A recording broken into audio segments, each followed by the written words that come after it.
Good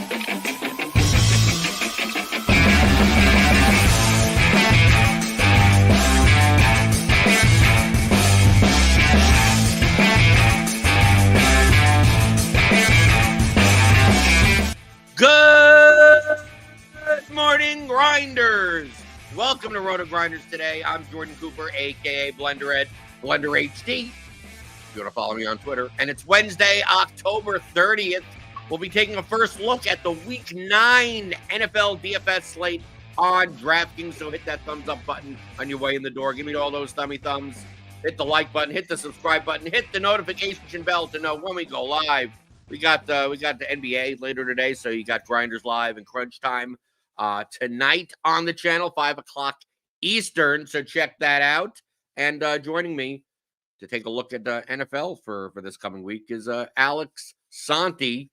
You're still here, right? I'm not sure. I'm not sure who I'm going to have on the show for sometimes this week, but who knows?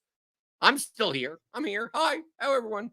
And we'll be talking about we got these. I mean, early in the year, typically, as it gets colder, typically the totals come down. But it seems like as the season go by, some teams are just bad and some teams are just good, and the totals just tend to reflect that. But we have a 12-game slate, and I think there are like 7 teams that have at least a 26-point implied total. I know on this first look, we're looking at more of like the highest projected plays, a little bit more of a cash, small field type of thing. Like who's going to be the chalk this week? That type of thing. But I feel like on Friday when we talk GPPs, there may be a lot of options here to go. Because I see these totals and go, I want to play guys on all these teams. Yeah, I'm with you. That's why I told you right the second before we started, I said I'm a little confused with this slate. So, but this is a first look. Last week we came in with some really strong convictions that turned out fairly well, right? I mean, the Bo Nix thing, is a Bo Nix thing, and that but we didn't expect Alex. We were taking him because he just gets a touchdown with the rushing yards, and he got only 5 rushing yards, but he was Peyton Manning for that because it's the Panthers defense. And whatever you can do whatever you want.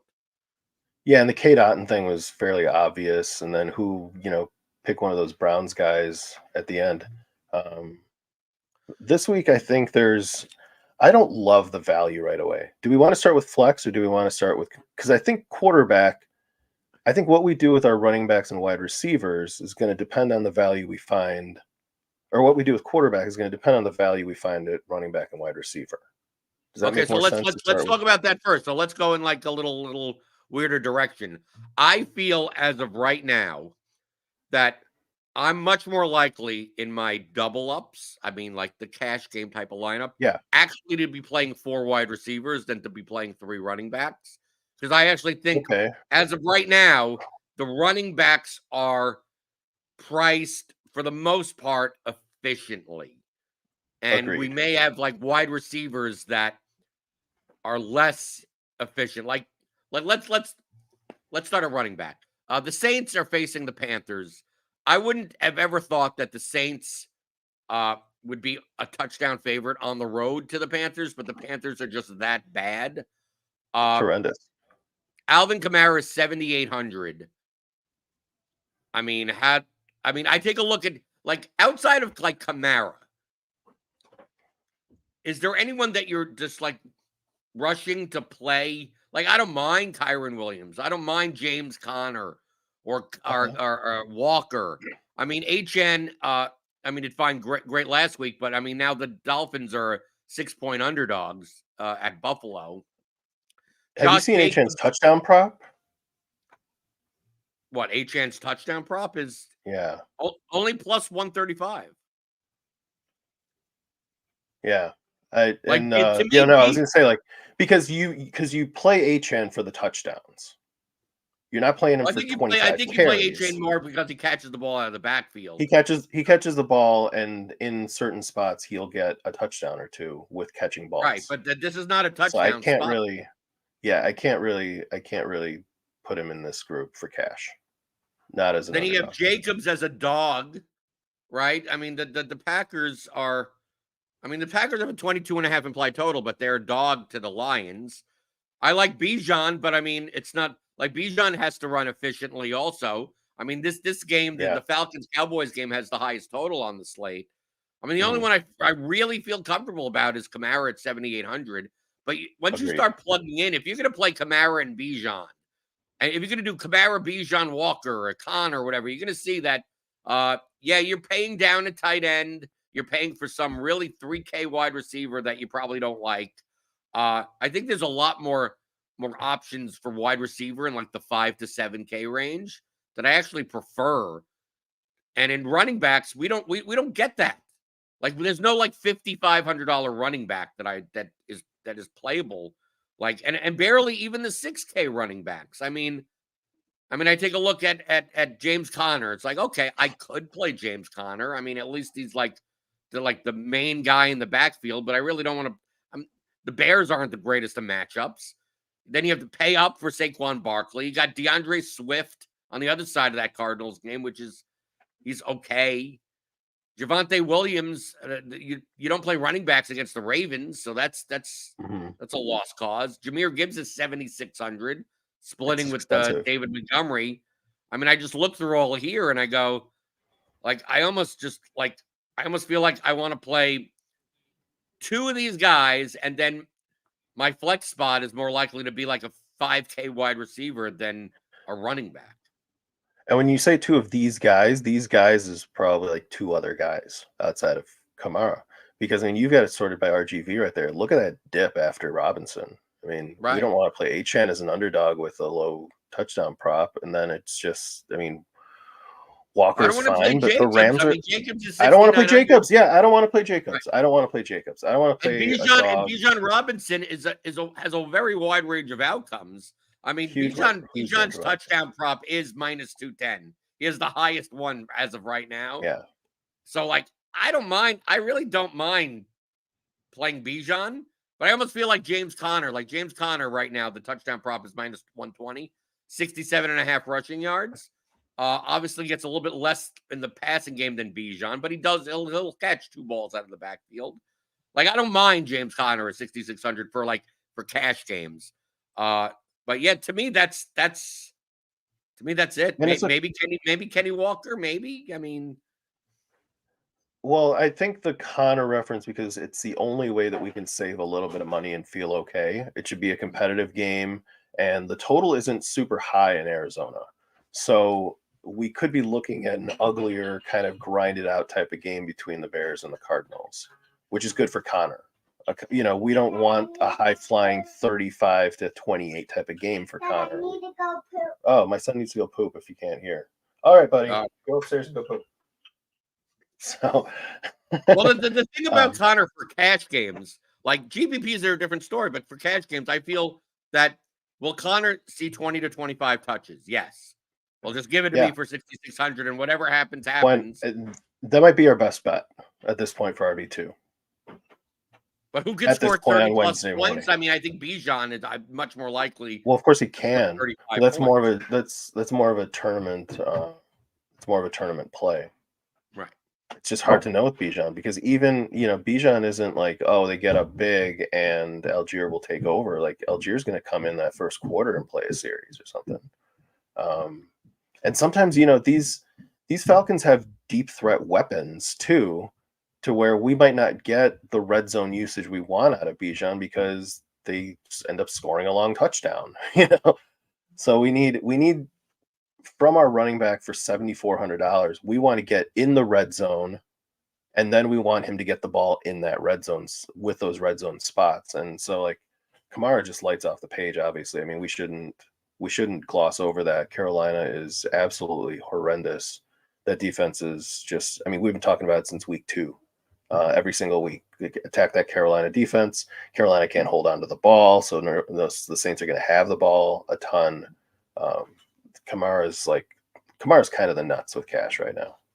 Right. The two highest implied team totals on the slate are Atlanta Then we get Baltimore and Buffalo, but the Saints have a 25-point implied total. Like, it's quite possible that my cash game lineup as of now on DraftKings contains 2 Saints and 2 Falcons.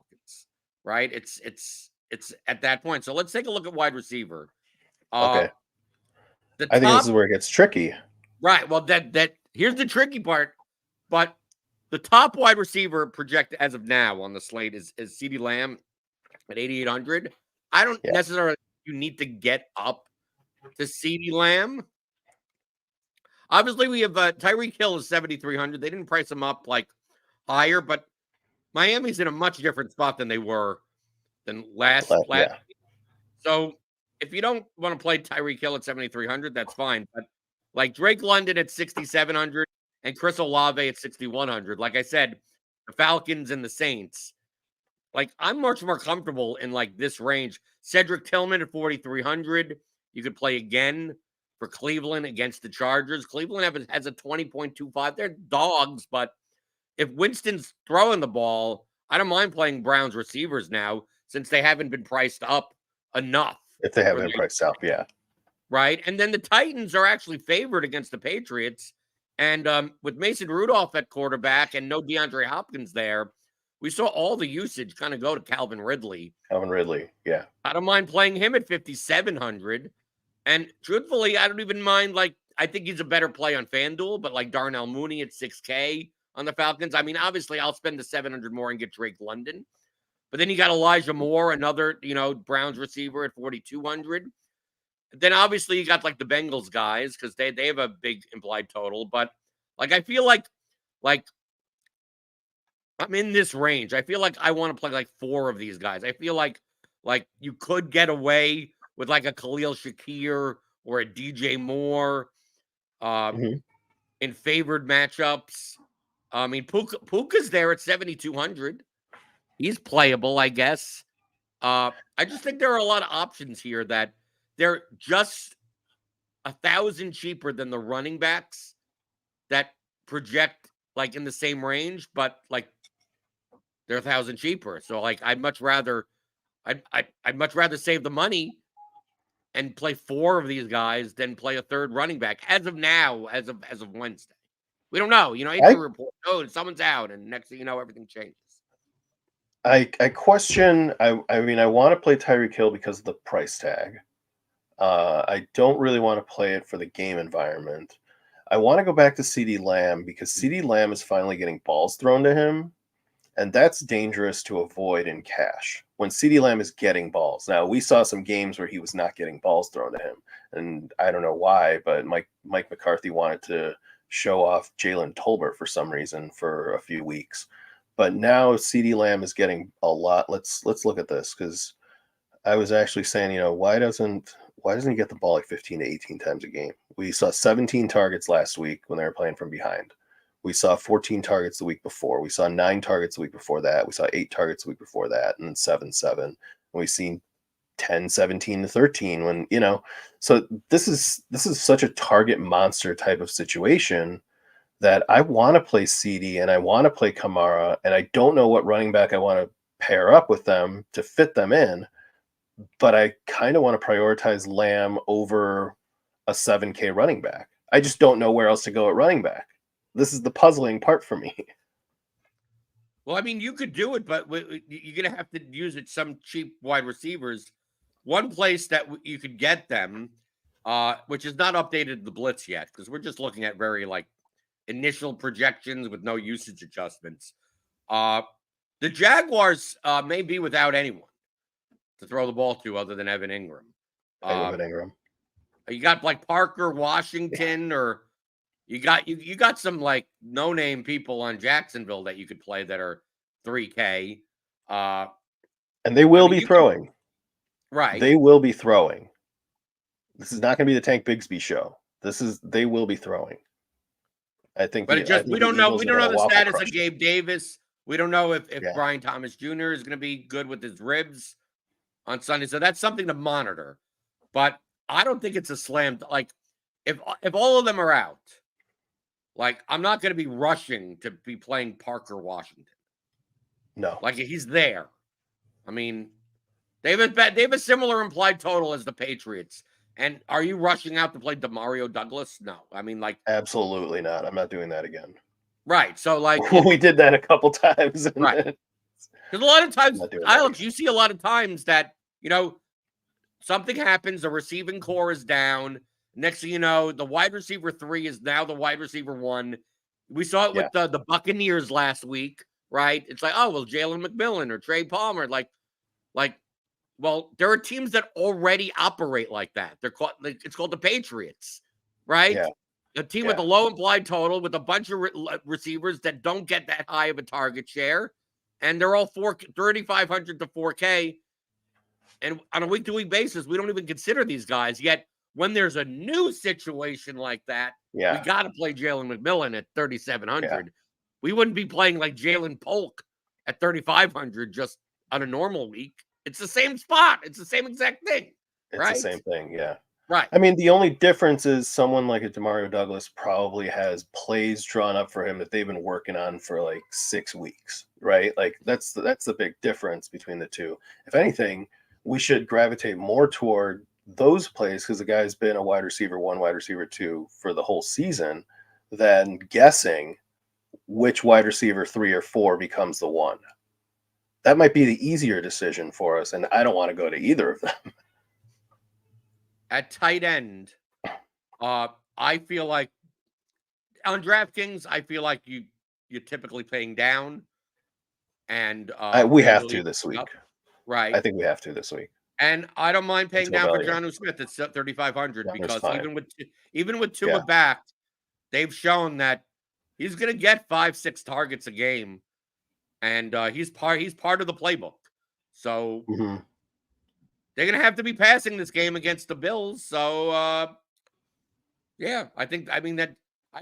would you rather play Jonnu Smith or Hunter Henry? It's like the same type of thing of like, I'll play on a better team.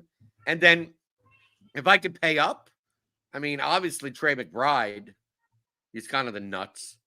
Trey McBride, Jake Ferguson, but I just don't think you need to. I just don't think you're going to be able to pay up a tight end on DraftKings anyway. In cash. There's also the Will Dissly thing that's kind of happening right now, because the Chargers really don't have that guy yet. I mean, I think there's some people in the tournament world who really want Josh Palmer to be a thing. It's not really happening. Will Dissly's getting targets. I mean, 11-7 the last couple weeks for 3,100. Cleveland can give up some passing yards, and I mean they have a strong front. Right, Cleveland. So if they're going to put some pressure, you want the guys in the short game to react to pressure of the quarterback. I kind of like the Will Dissly call. And then T. Higgins, we're not going to know. We just never know with T. Higgins. I mean, T. Higgins, we're discovering whether or not he's going to play. If he doesn't play, Mike Gesicki gets some looks. You just got to monitor it. With T. Higgins. If T. Higgins is in, going back to wide receiver, T. Higgins, I think, is 6,400. He's someone who is an option because he gets targets. The guy gets like 7 to 9 targets when he's out there healthy. When he's not out there, Mike Gesicki gets those targets. They're not the high value targets, but he gets the targets. If the Jacksonville receiving core is all gone, right? Because Kirk is out for the year. Then you got Thomas and Davis. Yeah. I mean, I think he's much more in play on FanDuel than on DraftKings, but Evan Ingram, I mean, you have to think that he's getting 15 targets. I mean, like if they're are they going to be catchable? Are they going to be worthwhile? Is he end up going to get? He's going to get 15 targets and go 7 for 50 and no touchdown. Like it could be that, but he's probably going to be the target leader for the Jaguars. That it's expensive. I'd much rather, if I'm in that range, I'd much rather just play McBride or play Ferguson than play Ingram. But on FanDuel, it's a little bit different. Very much agree. I don't know if I can get up there because, we have to see a lot of value open up. Because right now, just from our running back discussion, we're not seeing the cheap running back. We're not seeing the great 5K wide receivers. I think we're going to have to sacrifice a tight end. I'm just not at a point where Does Sanders from Carolina pick up more targets with Deontay Johnson gone? It's the Panthers. They play like 3 tight ends, and they can't get the ball. Tremble is back. It's not like Sanders was a play 2 weeks ago because like they had no tight ends. Yeah, they can play 2-3 tight end sets and not get the ball to any of them. Right. I mean, it's just 3 and out constantly with that team. You can't put conventional wisdom to the Panthers because it's constant 3 and outs. Also, I just dispelled the notion. Eagles are toughest against tight end. Those types of things aren't things. That's not really Defense a thing. versus position is not a thing in NFL. I mean, it's not a thing in any sport, but I mean, just there's no such. Oh well, the tight ends. It can happen in weeks. Like that. These are positional. Like. Well, I mean, if they imagine a team who has faced I'm gonna have to mute really quickly. Brock My Bowers kid's going and nuts, right? Travis Kelce. Give me hey Jordan, give me like 30 seconds. I got to run to my kid. Okay. I'm listening though. Right. But they're like against the thing that doesn't exist. And of course, you're going to argue that it does exist, and I'm right, and you're going to believe whatever you think. So it doesn't even matter. Yes, a team that has faced no tight ends that get no usage are going to be great against tight ends, and tight ends that block 2 tight end sets where they block like this is all small sample size stuff. So there's no such thing as a team is good or bad against tight ends. You could say a team, and also even same thing for the rushing and the passing. Truthfully, yeah, we look more for like game script. Right. You can't go by yard. Like the thing is that when we talk about rushing, when you talk about team level efficiency, that's a different story. You can't go like individual micros of that. So like a team, like if you're going like you can't run on the Ravens, it's not based on. You should never do it based on yardage. You should be doing it based on like yards per carry in rushing situations. And within the margins, these things matter. Right. And within the margins, they matter. But I'm just saying, like, obviously, if you go historically, the 14-2 teams, the teams that went 14-2 the past 40 years had the best rushing defenses based on yardage. And you go like, they gave up the least amount of rushing yards. Yeah, because they were up and the other team was passing because they were up. Yeah. Because you were up 2 touchdowns. Yeah. So by yardage, yes. Right? And they're hard. Yeah. Oh, the Ravens have given up the most amount of passing yards. Yeah. You know why? Because the Ravens are typically up in most of their games. And their offenses. Their offenses. The Ravens, this is not your grandfather's Ravens. This is not your big brother's Ravens team. They're scoring a lot of points. So yeah, game script. I've heard quoted, Alex. I've heard quoted that you can't run the Lions. The Lions' rushing defense is too good. But you can pass all you want because they give up so much yardage. So yeah, because the Lions they're scoring 35.5. Right. when the opposing team scores 35.5, you're not running the football anymore. You're done running the football. You're just done. This is why I'm scared of Josh Jacobs. Going back to our running back conversation, like they could come out and score 20 in the first quarter, and Josh Jacobs is just out of the game, and he has 12 touches. I can't do that in cash. I see the value, and I see the point per dollar. I click on that. I see the RGV, but I cannot get away from the fact that the Lions can pop off and have the Packers down by like 17, 20 points within the first 15, 20 minutes of the game. Alex, are we sure that Jordan Love is even... I don't know if he's going to play. Is it going to be Malik Willis in this game? It might be Malik Willis. And Malik Willis he likes to take off. And we generally don't love rushing running backs in those situations because a lot of those situations it's, hey, quarterback, make a play. And that play doesn't go down to the running backs a lot of times. It goes to tight ends for the short stuff, and it goes to deep stuff with wide receiver, or the guy just takes off. But at quarterback, am I going to do it again? Because I did this 3 weeks ago, and it did not work out.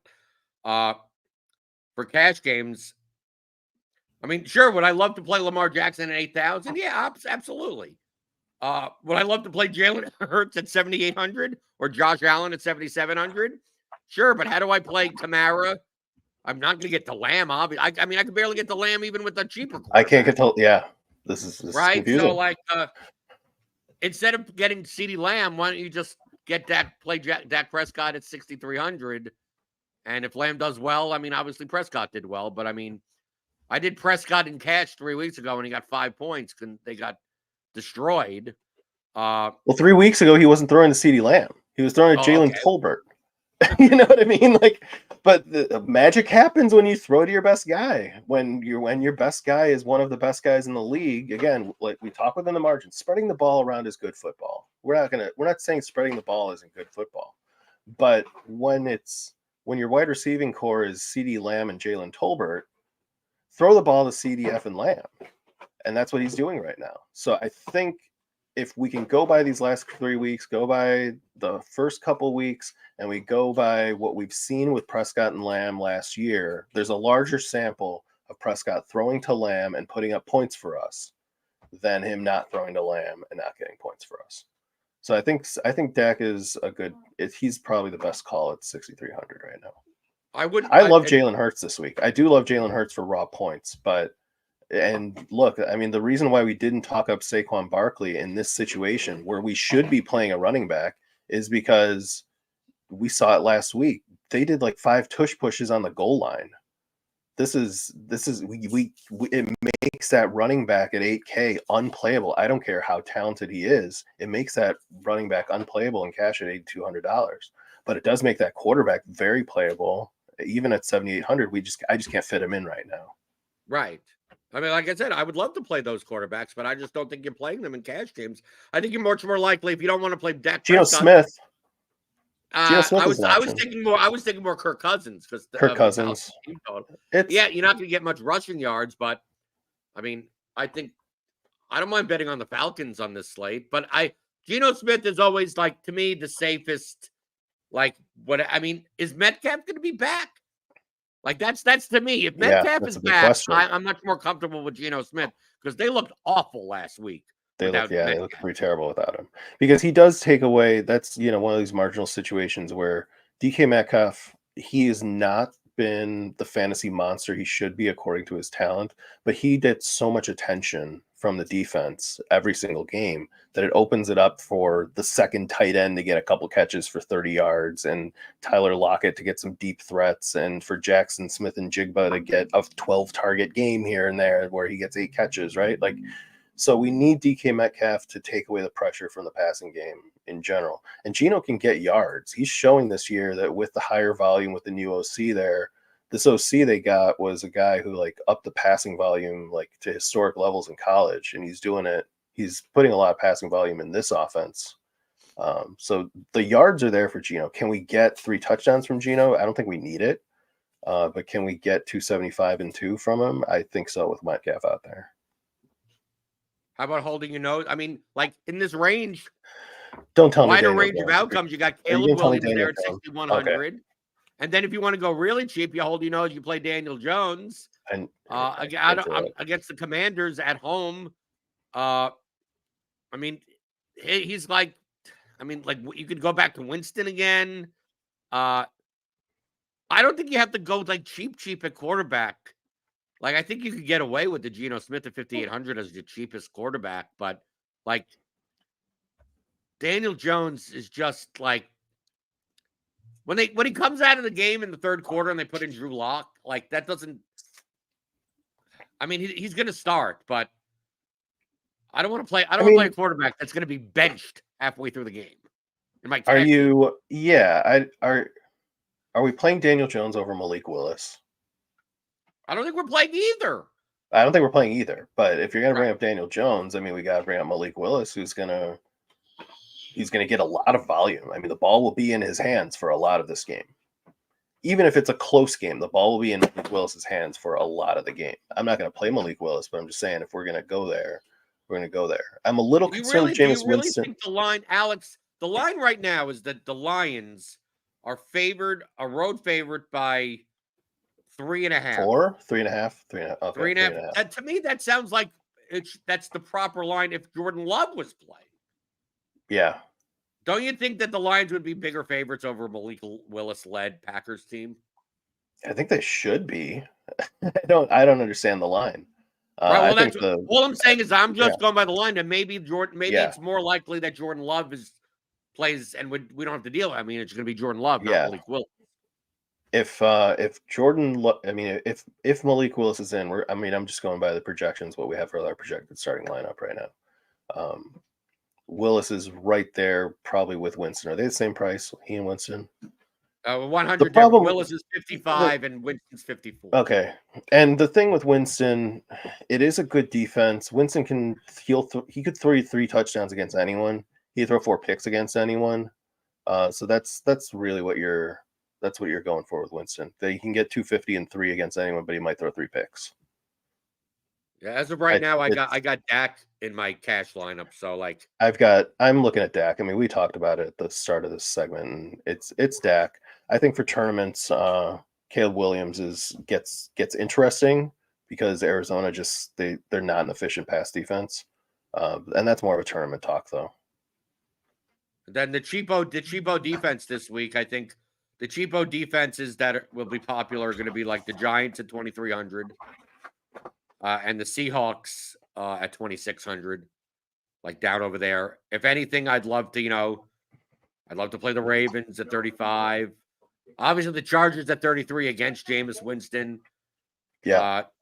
The Titans 3,200 against Jacoby Brissett, I'm assuming Drake May isn't playing. But I think you need to save money. I mean, to me, I'd rather, I'm not going to spend the money in the defensive position. So, like, typically, I'm not paying $3K plus for any defense on DraftKings. So I'm probably going to be sitting there with the Giants or the Seahawks as of now. But I even think even you could get away with like the Cardinals against Caleb Williams. I was going to say the Cardinals over the Seahawks just because Matt Stafford is a lot more careful than Caleb Williams. We're not talking about limiting points here. We're probably going to get 4 points, 4 fantasy points out of point total here. We need sacks, we need fumbles, we need interceptions, and Caleb Williams has been pretty good to us on that level. Donnie Watson with the question in chat. We didn't talk about him in the quarterback slot. Derek Carr, assuming he's back, is he in consideration? Now, like we're going by the blitz usage. The usage projections have not changed based on that status yet. So I think the core projection will come up a bit. I think he's fine, but like, do I want to stack all the Saints? And I mean, maybe you do. Do you play 3 Saints in cash? Because I really love Olave. We didn't talk too much about him, but Chris Olave is an 6,100. Yes, play. That's why. Like most likely, I'm going to have Kamara and Olave in my lineup. Yeah. So, so maybe I'm not playing. That's why. If I can't fit CeeDee Lamb in, I might as well just play Dak Prescott. So if the CeeDee Lamb teams that I'm playing against do well, at least I'm hedging. You're getting something from it. Right, I'm getting something. So when CD scores a 20-yard touchdown pass, it's like, well, CeeDee Lamb is getting 9 points, but I've gotten 5 also. Right? So that gap isn't going to widen as much. I'm much more likely to play Dak in lineups where I don't play CD for cash games than if I was playing Geno, then I'm much more likely to find a way to get CeeDee Lamb into my lineup. Because totally makes sense. Right. That totally makes sense. And we don't have to go to Carr. I think Carr's not a bad play. I wouldn't even go to like fine because we can get rushing yardage out of Malik Willis. We can get 3 touchdowns out of Jameis Winston. We can get 275, 300 yards out of Geno Smith. There are just other things in that range where we can see more. I mean, Derek Carr can have a 3 touchdown game where he only throws for 180 yards. And we need that 3rd touchdown from Derek Carr, I think, which kind of hurts Alvin Kamara. I mean, even though he catches balls, like there could be some negative correlation going there. How do the Saints get their 28 points? And I think with Carr, we're going to need the 3 touchdowns because the yardage isn't really there. But they're playing the Panthers. They're going to get their 28 points. They're going to get their 28 points. Yeah, they're score. They're going to get the 28. They're going to have the ball for 47 minutes. This Panthers team, this is not. I can't stress again. I'm just going to stress on the Panthers again. We talked about them a lot. This team can't hold the football. The Saints are going to be playing street ball. The Saints are also going to be popular, right? Once our Saints will be projected popular. ownership I mean, goes up. but it's single entry, cash. We're going with Saints. We want Saints. Okay. We cannot have lineups without Saints. Okay, tomorrow I'll be covering props and pick'em for this NFL slate. I'll be getting a ton of stuff in today. You could get the props and pick'em package here at RotoGrinders. If you're not playing DFS, you could just get that on its own, or you can get our combo light package, right? Similar price, but you get SimLabs, our simulation product, but most other places have like for hundreds of dollars. You use our statistical projections. We run the sims for you. You can spit out any types of lineups that you want that should be plus EV. You get SimLabs plus our premium written content for all 4 major sports for one low price. So click on that link in the description for more information. And Friday, I'll be talking about the GPP strategy. I don't know with who at this point, but with someone. Someone will be on the show, I assume. And Alex, you got some prize pick stuff or some articles? Prize pick stuff all week. Thursday night we'll have prize picks. We'll have Friday we'll have it out for the Sunday games. TJ does a Sunday night game, and then Monday we'll have another one for that game. I get a lot of questions about prize picks where my answer is almost always, I answer with a question. Do you have the prize picks extension? And 90% of people say no. Use the prize picks extension in Chrome, Firefox, and that'll answer 90% of the questions that I get. Right. If you're a RotoGrinders premium member, you get you get our projections overlaid on the screen on prize picks and Underdog. Exactly. All you have to do is just load the site and see where the discrepancies are, and the big ones you just take. You're done. Yeah. It's easy. It's that simple. We have a pick'em tool too that shows our edge. It's linked in my article, and I get asked about these standard projections. Why are you only talking about demons? I said, because the answer's already there for you on the standard projections. I'm not going to just tell you what's in the tool. I'm going to tell you what's not in the tool. So go to the tool for your standard projection attacks, and then come to me for your demons. That's how we're doing things right now. Yeah, like I can go to the pick'em tool right now for today's NBA, and based on our current projections, know what like the top couple. I mean, I literally just go like I just went here right now. Prize Picks NBA. Go to the scroll down, and it's like the top edge right now is a Nick Richards PRA less than 23.5. Like I don't need to why do you think there's no article about it? Because you can just go to the tool if you're a premium member. Exactly. Right, and so there you go. I can put together my Nick Richards, Derek Jones, LaMelo Ball card, Patrick Williams, Jared Allen. I mean, I don't know. I don't even play NBA. So, like, I could just do I could probably make a 6-pick card profitably without knowing anything because it's there. But the demons and stuff with the high-end range of outcomes, well, these are all the stuff in the pick'em tool and the prop tool are based on medians, right? Yes. Against, like, the minus 110 type of lines. Not the demon lines are the outliers, and each player has different distributions, so you can't just blindly, if they look good, if they have an edge in the median, they must have an edge in the demon. No, that isn't true, right? Distributions aren't normal for most of these players. So that's the reason why you talk more about the demons. I just stick to those demons and I just tell people just go to the tool. The tool is going to tell you everything you need to know about how you play 3-4 plays in your contest, and then you boost it with a demon, maybe 2 demons. But in NFL, in NFL and NBA, you don't want to put too many demons in there. In baseball, you can do a little more because they get really bad with strikeout projections sometimes where, multiple guys have like 5.5 as their demon, But with NFL, you put 4 plays in a contest, you put in a demon, call it a day. Well, I'll call it a day today. Hit that thumbs up button on your way out the door. Give me those tummy thumbs. Hit the like button. Hit the subscribe button. Hit the notification bell to always know when we go live. Grinders Live, remember, later today, 5 p.m. Eastern, followed by Crunch Time Big NBA Slate tonight on Wednesday. Happy Halloween. I'll be back tomorrow talking props and pick'em. And like I'm always here on weekdays, 11 o'clock Eastern, talking about all things you're thinking about daily fantasy, props and pick'em on RotoGrinders Today.